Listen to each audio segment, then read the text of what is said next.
Nah, menjadi pendengar setia ya mate.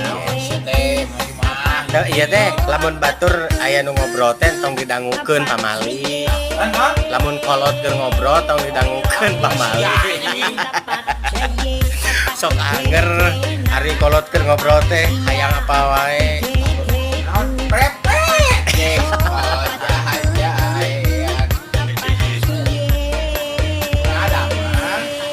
Aman. Ini ada sakedap deui bade angkat ke rumah sakit jiwa.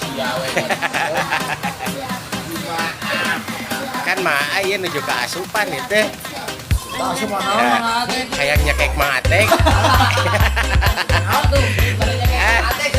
Waduh.